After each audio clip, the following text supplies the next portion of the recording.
Vamos a compartir un tema que le he titulado La sangre de Cristo Jesús. Amén. El poder de la sangre. Gloria a Jesús.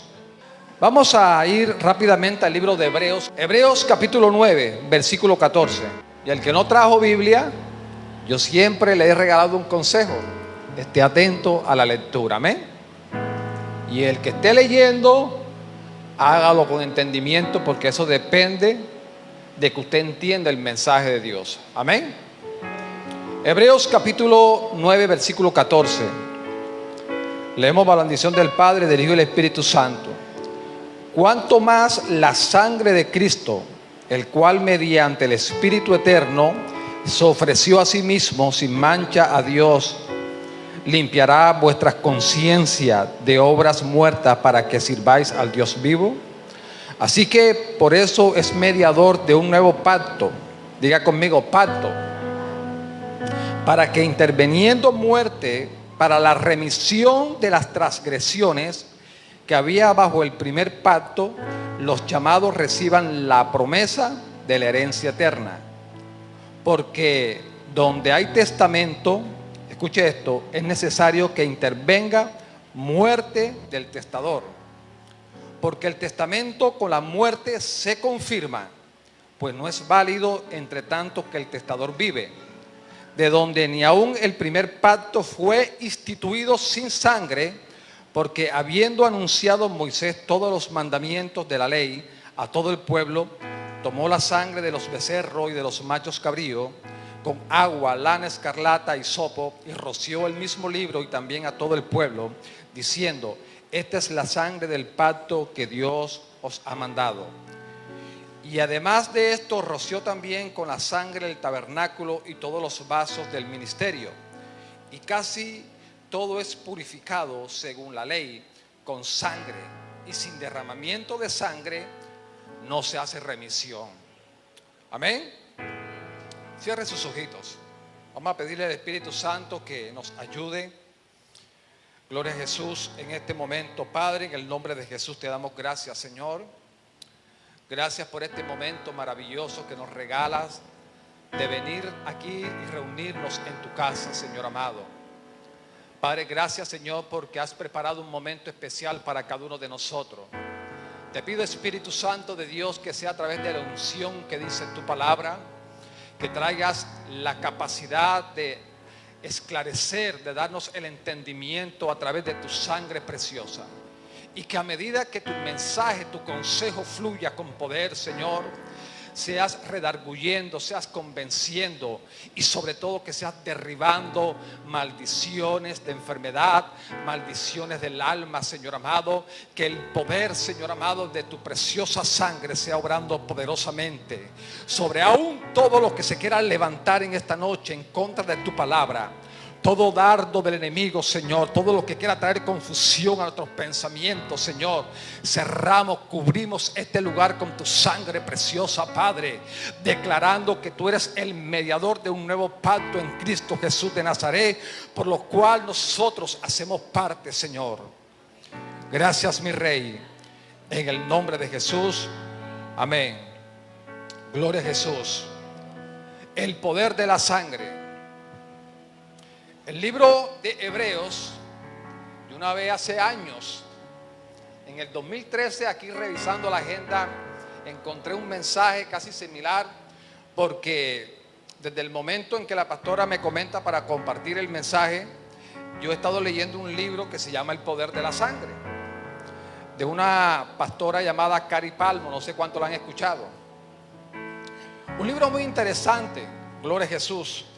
Y quise tal vez compartir con todos ustedes lo que he aprendido y lo que usted sabe, pero que a veces se nos olvida ponerlo en práctica, ¿verdad? Y entendemos que la Biblia de Hebreos resalta de que nos enseña el escritor de que hay un testamento por el cual Dios nos otorga a todos nosotros por la muerte de Jesús, ¿verdad? Ahí resalta y enfatiza que dice que este testamento tiene validez en el momento en que Cristo muere y su sangre es rociada, dándonos acceso a un nuevo pacto. Gloria a Jesús. Pero ¿qué es un pacto? Gloria a Jesús. Un pacto es un contrato o un acuerdo legal. Escúcheme esto. Cada pacto establece las bases de la relación, define sus reglas y contiene las promesas y las condiciones por las partes que les están atribuyendo dicho contrato, ¿verdad? Hoy en día vemos estos procesos legales a través de los abogados. Usted cuando va a vender o cuando usted va a establecer algo, cuando usted llega a una negociación, usted hace un pacto legal. Hoy en día hay un documento. En la historia bíblica, en el Antiguo Testamento, cuando se realizaban esta clase de pacto, gloria a Jesús, lo hacían de una forma familiar, por así decirlo, porque dentro del pacto de dos personas, los testigos que hacían parte, gloria a Jesús, tenían que ser gente de la misma sangre, por el cual iban a realizar una compra de algo o iban a vender algo, gloria a Jesús. Pero en medio de este pacto que hacían aquellas personas cuando vendían o compraban o realizaban cualquier situación, habían testigos oculares, ¿sí? Y eso, cuando sellaban el pacto, hacían un reconocimiento o un sello, para que me entienda mejor, y lo hacían con prendas, ¿verdad?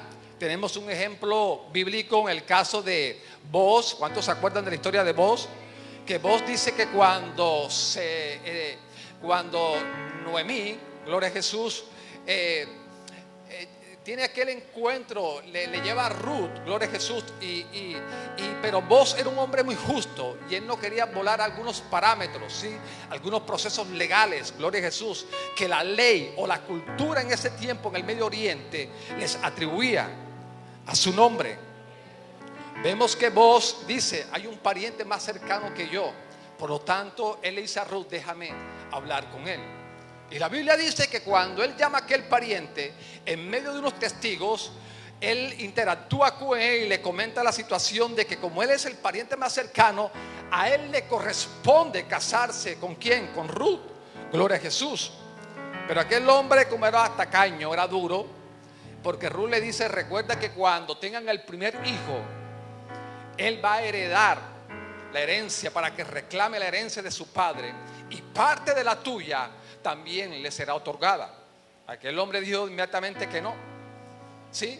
Pero en medio de ese trato de estos dos personajes, dice la Biblia de que ellos sellaron con las sandalias. ¿Cuántos se acuerdan? Sí, se quitaron las sandalias. Eso era una manera, un pacto. Cuando había una promesa, había palabra. Ya hoy en día no hay palabra.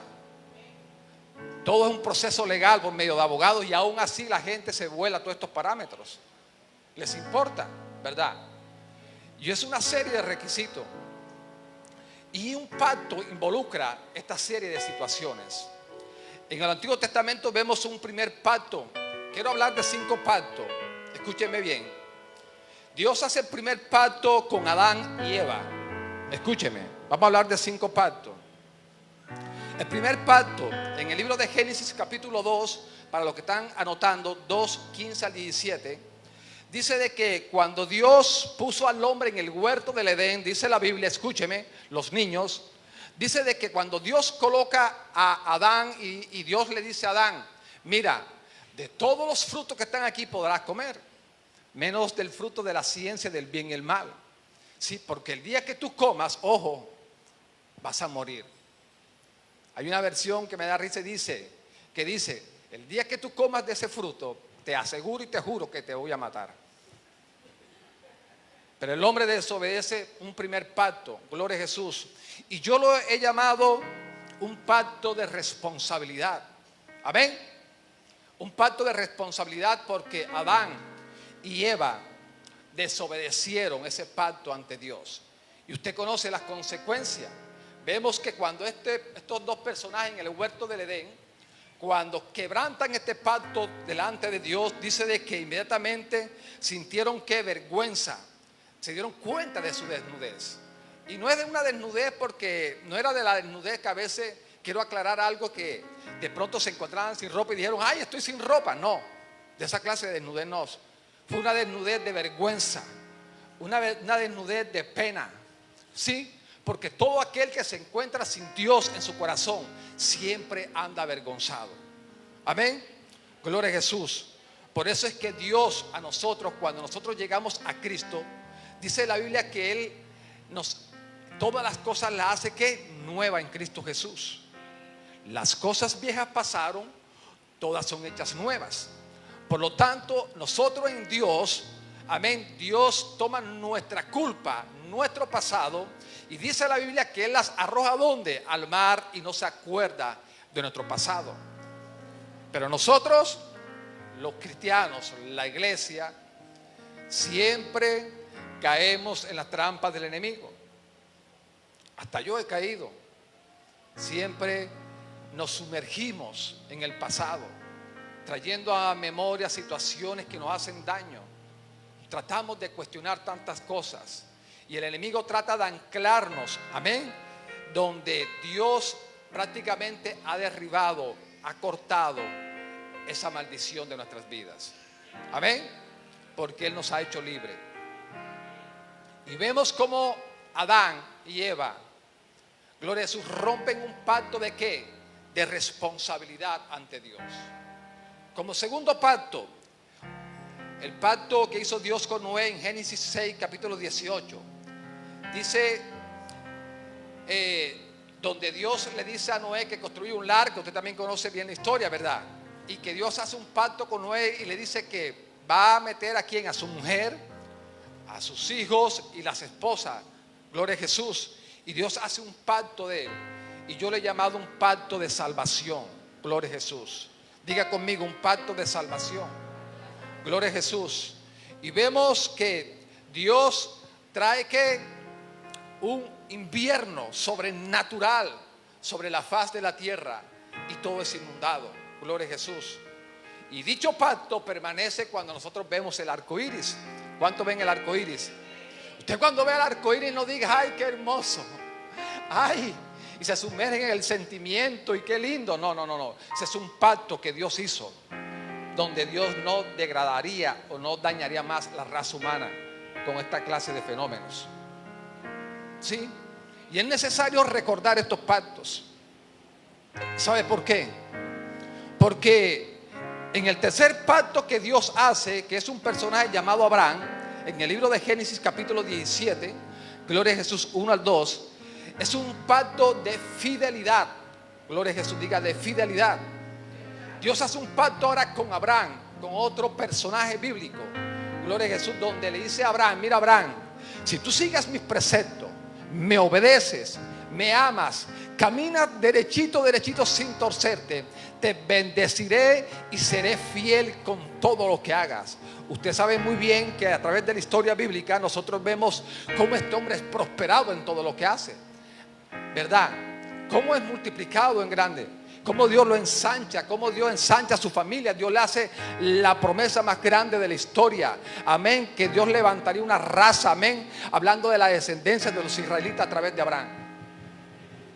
Gloria a Jesús. Es un pacto de fidelidad. Gloria a Dios. Como cuarto pacto tenemos a Moisés. Gloria a Jesús. En el libro de Éxodo 12, de 21 a 24, Dios entrega la ley, ¿verdad? Pero aquí hay un pacto donde usted sabe perfectamente que el pueblo de Israel se encontraba aquí en esclavitud en Egipto. 430 años de esclavitud en tierra ajena, en tierra pagana, en tierra de esclavitud. Y yo le he llamado el pacto de liberación. Y es un pacto que Dios hace con Moisés y con su pueblo, donde Dios saca. Y usted conoce cómo Dios castiga el pueblo de Egipto con las plagas, ¿verdad? ¿Cuántos se acuerdan de las plagas? La plaga de sangre, la plaga de rana, la plaga ¿de qué? De langostas, de piojos, de ceniza, de sangre. Y el último pacto, el 10º, que fue la muerte de los primogénitos. Y es un pacto que Dios hace con su pueblo.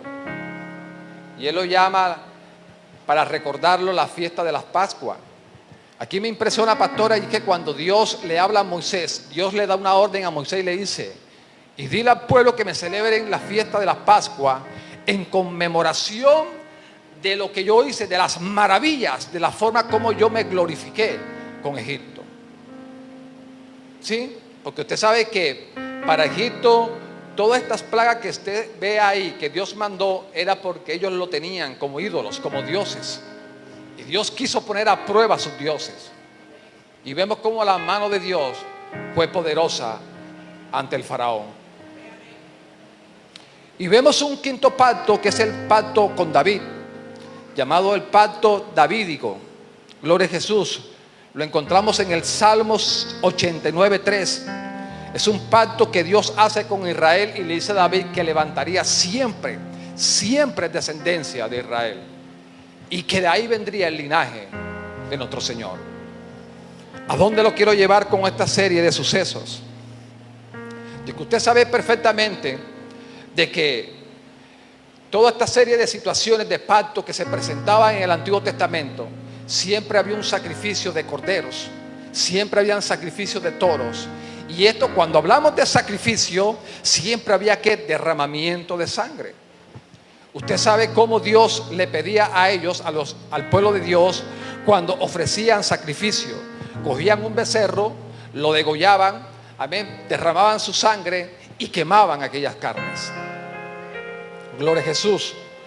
Y vemos cómo Dios en el Nuevo Testamento, que de hecho uno a veces se sonríe, hermano Osvaldo, de que la Biblia es para que se llamara el Antiguo Pacto y el Nuevo Pacto, porque es puro pacto, es un antiguo pacto, y con Cristo Jesús es un nuevo pacto, pero se llama el Antiguo Testamento y Nuevo Testamento. ¿A dónde lo quiero llevar? El testamento, usted sabe que es un documento legal, que yo como padre, si tengo posesiones, si tengo bienes, yo hago un documento ante notaría con abogados y plasmo mi voluntad en estos documentos para repartir mi herencia a quienes se lo quiero dejar. Eso es algo legal. Pero ese documento, para que tenga legalidad o pueda tener ¿cómo diríamos? El valor o validez, tengo yo que morir, porque mientras yo esté vivo es solamente un documento. Eso es lo que quiere reflejar el autor del libro de Hebreos, que dice que, gloria a Jesús, en el capítulo, dice aquí, en el 17, porque el testamento con la muerte se confirma, pues no es válido entre tanto que el testador vive, a su nombre, dándonos a entender que Cristo Jesús, cuando vino a este mundo, Él trajo una visión y una misión, ¿verdad? Una, de predicar su palabra, de dejar la semilla, de preparar un remanente para que esparcieran el mensaje del evangelio. Gloria a Jesús. Y Él vino a pagar un precio muy alto, gloria a Jesús, que era morir en la cruz del Calvario. Usted sabe que Él se entregó en la cruz del Calvario, y dice la Biblia que Él derramó toda su sangre en aquel madero por nuestros pecados. Pero no solamente era por nuestros pecados, sino que a través de la Biblia usted sabe de que es una serie, un sinnúmero de promesas que encontramos en la palabra de Dios, y cada promesa se le es dado a todo aquel que cree. Dice en el libro de Juan, dice que por cuanto todos creyeron, dice de que Dios nos da a nosotros la potestad, o sea, un derecho legal para nosotros reclamar los derechos, las bendiciones que Dios nos ha dejado en su palabra. ¿Estoy siendo claro? O sea que el documento, el testamento que usted tal vez ve en esas novelas, ay, que fulano de tal ahora le dejó la herencia a fulanita, y ahora a la más pobre, a la piojosa de la novela, usted sabe que siempre hay una mujer mugrienta, la pobrecita, la maltratada, y también ahora hace parte de una herencia, porque ahora le dejaron un testamento. Yo recuerdo cuando mi padre, cuando estaba vivo, cuando peleaba con alguno de nosotros, decía, si peleaba conmigo, le decía a mi hermano, voy a hacer un testamento donde te voy a dejar a ti las cosas. La finca te la voy a dejar. De hecho, una vez escrituró la tierra a nombre de mi hermana menor, porque mi papá se desbebía por su hija, y la escrituró a nombre de ella. Nosotros, como a veces uno no conoce tantas cosas y uno no le presta atención a las cosas, quedamos desheredados.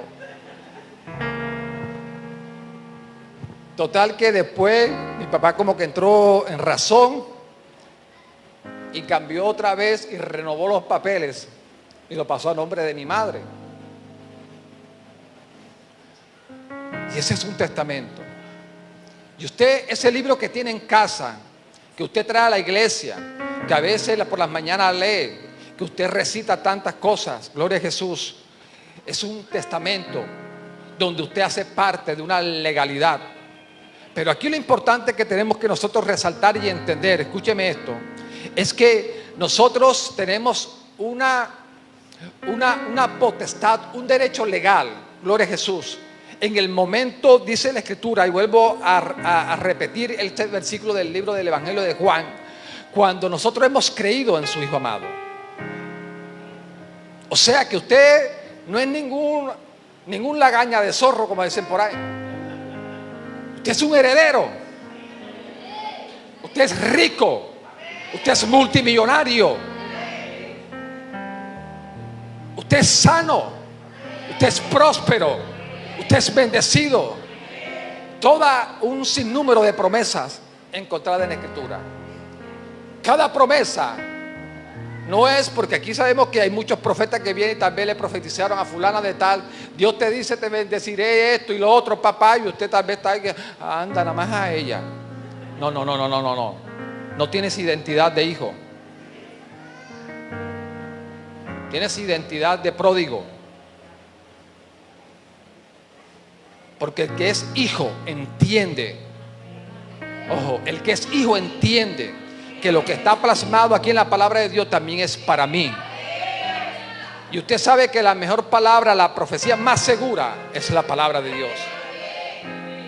Usted sabe que usted lea la palabra de Dios y usted se encuentre con promesas para su vida y que usted en oración las tenga que reclamar. Pero ¿cómo? Gloria a Jesús. Dios me ha desviado del tema. Yo iba a hablar era de la sangre. Y Dios me quiso meter ahora por el pacto. Porque a veces, porque un pacto de sangre. Porque lamentablemente siempre tendemos a caer en confusión, a sumergirnos en una culpabilidad emocional y nos sentimos menos que nadie. Es una realidad. Es una realidad. Y donde Dios establece en su palabra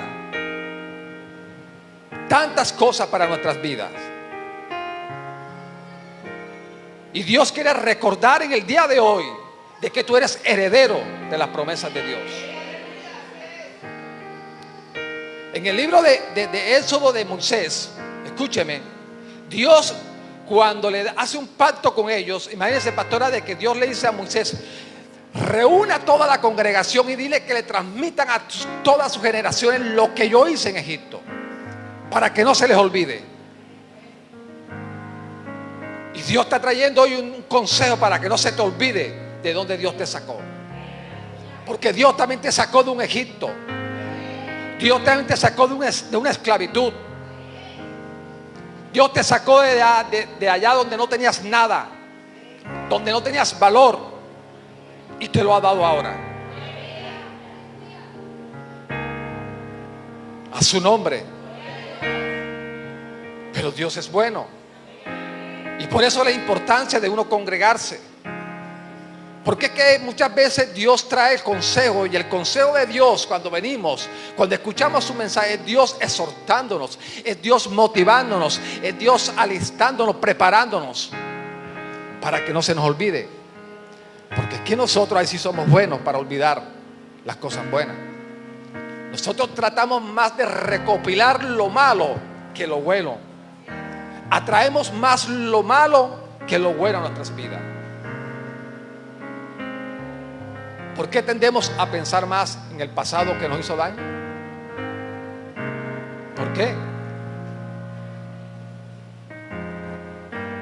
Nos azotamos, nos flagelamos. Y Dios no me quiere. Y Dios se olvidó de mí. Y todo me sale mal. Y esto. Y peor aún, cuando estaba en el mundo estaba mejor. Porque el pueblo de Israel también lo dijo, le dijo a Moisés, cuando estábamos allá estábamos mejor que aquí en el desierto. Pacho, venimos a comer aquí pura codorniz, estamos aburridos de tanto maná. Mejor nos hubieras dejado allá. El pueblo de Dios se levantó contra Dios y renegaron. Y muchas veces nosotros tomamos esta posición como ellos en nuestras vidas. Y se nos olvida de dónde Dios nos sacó. ¿Verdad? Es importante entender, iglesia, de que Dios quiere lo mejor y que sigamos avanzando. Pero para avanzar, escúcheme esto, yo siempre, no sé si usted se ha dado cuenta, pero yo siempre tiendo a motivar en algo. Siempre tiendo a exhortar a algo. Y es que usted no puede olvidar la lectura de la palabra de Dios. Siempre, yo por lo general, siempre cuando predico, tiendo a motivar a esto. Usted como coja su testamento, ojo, su testamento, no su Biblia, y usted la archiva, cuando quieras acordar, estás en un rincón, llorando por tu pasado, llorando por la situación. Pero qué bueno cuando conocemos de la palabra de Dios y comenzamos a orar y a decirle al Señor, mira esto, Señor. O cuando el enemigo te coloque pensamientos contrarios y tú refutes a través de la palabra. Así como Jesús, dice la Biblia que cuando el postrer Adán, que es Cristo Jesús, dice que cuando Dios lo llevó al desierto para ser tentado, Satanás se le presentó. ¿Y qué fue lo que le ofreció? Dice que lo llevó a un pináculo muy alto y le dice, mira los reinos de la tierra, los tronos. Wow, le presentó Hollywood, le presentó allá a Miami, los mares. Wow, mira, te doy todo esto si me adoras. Pero como Cristo sabía de la palabra, a tu Dios adorarás y solamente a Él servirás. Y después le llevó unos panes, le convirtió unas piedras en panes. Después lo subió y le dijo, lánzate. Porque escrito está, sus ángeles mandarán.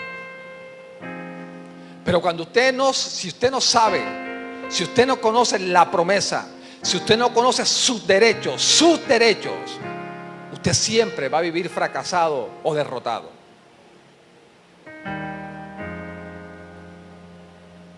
Porque es que cuando yo sé que a mí Dios me promete, yo sé algo, yo conozco mi posición y tengo identidad en Dios, yo tengo cómo refutar y tengo la autoridad para contrarrestar todo pensamiento contrario del enemigo.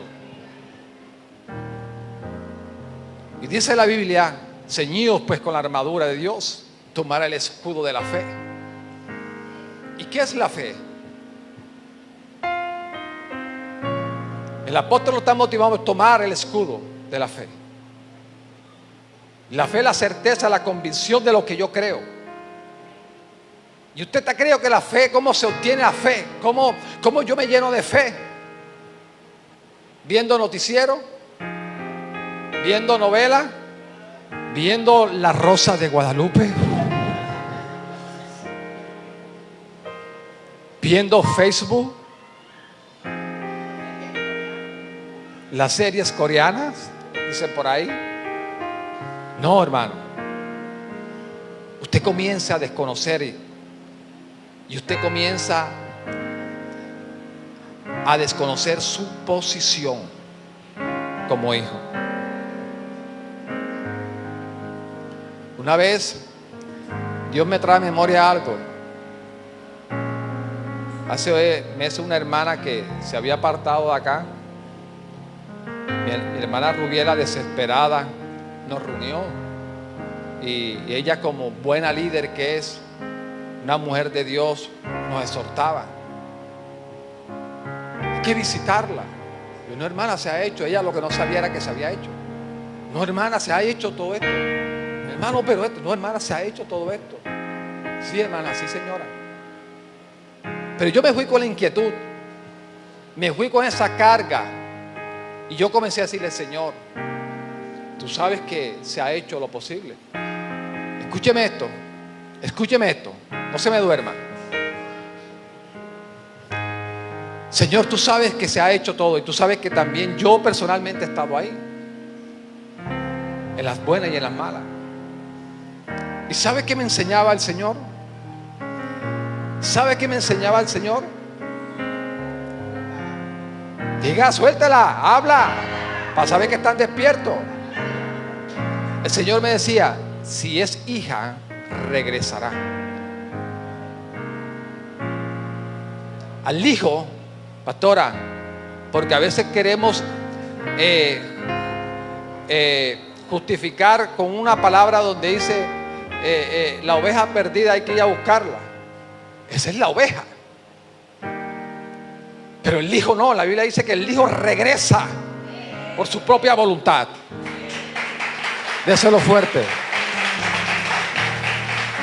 Y el Señor me enseñaba: ella es hija. Y todo aquel que es hijo tiene que regresar en sí, volver en sí.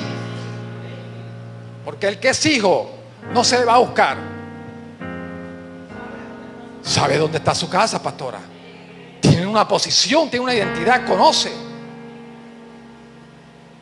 El que tiene identidad de pródigo, el que hay que buscar es a la oveja, a ese sí. Amén. Y mire la importancia de uno conocer. Y eso trajo paz a mi corazón. Y ella obviamente se está congregando. Amén. Entonces es bueno de que nosotros entendamos de que usted tiene una posición en Dios, una identidad que Dios le ha dado a usted como hijo. Y usted no puede perder esa posición. Amén. Usted no puede tirar por alto. Amén. Tirar, como dice la Escritura, botar, tirar una salvación tan grande que Dios le ha dado. Pero, y hay armas poderosas en Dios, y una de esas armas poderosas que nosotros tenemos que saber utilizar es saber declarar la sangre de Cristo. Porque sabemos que en el nombre de Jesús hay poder, y que en la sangre de Cristo también hay poder. Y si hay algo que el enemigo tiene miedo, tiembla cuando usted acciona una palabra declarando el nombre de Jesús y la sangre de Cristo, inmediatamente las cosas cambian. Hace 3 noches teníamos mi esposa en el cuarto un fastidio, y uno sabe, uno discierne que no es normal lo que está pasando. Levanté a mi esposa y: mi amor, vamos a orar. Comenzamos a orar, a clamar en ese instante, porque no nos podíamos dormir, y nos dormimos después del clamor. Después que nos dormimos, tuve un sueño con uno de mis hijos, donde le estaba aconteciendo una situación fuerte, y eso sacudió mi corazón y yo recordé. Yo inmediatamente sentí algo y me levanté, me dirigí hacia los cuartos de mis hijos. Y cuando yo paso del cuarto al otro cuarto, que está una antesala, yo inmediatamente veo algo que se mete debajo de la mesa. Yo lo vi. Pero pasé, oré a mis hijos, tan. Declaré la sangre de Cristo, los cubrí. Regresé, cuando regreso veo la misma situación que lo que se metió. Y me quedé ahí. Me dio miedo, sí. O sea, mi humanidad en mi carne, amén, se estremece a ver una cuestión espiritual. Pero yo no me iba a poner a llorar en ese instante, o a llamar a la pastora, o a llamar a otros líderes, porque yo tengo una posición, una identidad en Dios, y yo conozco mis derechos en Dios, y sé que no tengo gatos enmochilados, como dice uno por ahí. Y me quedé ahí frente a aquello, y comencé a orar, a clamar y a declarar la sangre de Cristo. A orar, comencé a caminar la casa, iba y venía declarando en medio de la oscuridad, porque no prendí ni foco ni nada, porque no. Yo dije, a mí no me vas a intimidar. ¿Tú crees que Dios me iba a avergonzar? No. Pero si yo salgo con miedo, intimidado, a meterme debajo de la sábana o a llamar, ¿qué es eso, hermano? Con esto no quiere decir que yo soy el súper espiritual, no, sino que hay que entender algo, y es que usted tiene una posición, y esto no es fácil que usted en medio de la noche vea una situación de esta, porque uno se estremece. Obviamente tampoco estas situaciones se le presentan a todo el mundo, porque hay gente que no puede, que se les cae una cuchara a medianoche, ¡ah!, y brincan, Dios mío, y se paralizan del miedo. Ya, y se comen todas las uñas y no saben qué hacer. Ahora, ¿qué tal si ves el mundo espiritual? Es fuerte. Amén. Y con esto vuelvo y repito, no es que yo sea el más espiritual, o que yo me las quiera dar de chacho, de Superman, aquí no. Sino que cuando yo veo esa situación que se está metiendo con mis hijos, con mis tesoros, ay, hermano, imagínate, con mis cuchicuchi, no, papi, no, yo no lo acepto. En tu propia casa, en mi propia casa, ya. Ah, sí, yo sé cómo sacarte. Comencé a invocar la sangre de Cristo Jesús. Comencé a declarar, a apelar a la sangre de Jesús. Amén. Y inmediatamente después de unos 10 o 15 minutos, no sé, comenzó a cambiar la atmósfera de la casa. Ya, cuando yo, ya en medio de la sala, cuando yo sentí que ya yo no sentía que con mis amparos grisales me ericé. Cuando yo dejé de erizarme, dije, ya se fue. Me acosté, dormí sabroso. Amén. Entonces, ¿es bueno o no es bueno conocer lo que te pertenece? Amén. Usted cuando lee la escritura y dice tantas cosas para usted, usted aprópiese de eso que es para usted. Amén.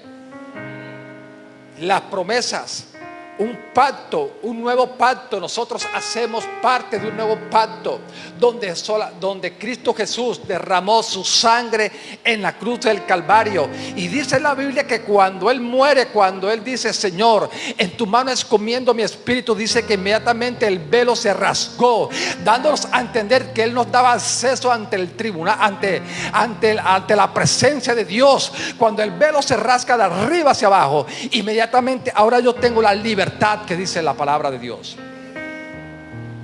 Porque antes, para entrar ante la presencia de Dios, le correspondía al sacerdote, y usted lo sabe. Y para el que no lo sabía, sépalo. El sumo sacerdote hacía un sacrificio y era el único que entraba a hacer una expiación por los pecados del pueblo. Pero ahora, cuando aquella mujer, cuando Jesús se sentó a aquel pozo, a la mujer samaritana, escúcheme, no se me distraiga, en medio de la conversación que aquella mujer tiene con Jesús, aquella mujer le hace una pregunta a Jesús y le dice, Señor, tengo entendido que en Jerusalén, y aquí es el lugar donde se debe adorar a Dios. Jesús le dice: no, mija, está a pocos días de pasar un suceso maravilloso. Jesús le está explicando a ella que ni en Jerusalén ni aquí es el lugar donde se debe adorar, sino donde esté mi espíritu es el lugar donde se debe adorar. Jesús le estaba dando a entender a aquella mujer: mija, después de mi muerte, después del pacto que yo les voy a entregar a la raza humana, ahora donde estén podrán entrar, tendrán acceso ante mi presencia solamente por creer. Wow, qué maravilloso es Dios. Qué maravilloso es Dios. Que usted pueda entrar, tener esa libertad. Vean, la mayor bendición, la mayor virtud que el ser humano pueda experimentar es poder presentarse ante el Dios creador del universo, ante el Todopoderoso, ante el Shaddai, ante el que todo lo puede, gloria a Jesús, y que tú puedas presentarse ante Él. Pero yo, para presentarme ante Él, ojo, tengo que pasar por el don de fe que el Espíritu me otorga, porque recuerde de que Dios es quien nos toma, quien nos encuentra, quien nos ubica. Gloria a Jesús. Y por cuanto yo creo, su sangre me limpia, y cuando me limpia, ya yo puedo presentarme ante su presencia. Cuestión de creer. Es cuestión de creer, hermano. Hasta el más impío, hasta el más sucio, la más prostituta, el más ladrón, el más homosexual, lo peor de lo peor, si decide creer, pasa de muerte a vida. Es una gran bendición.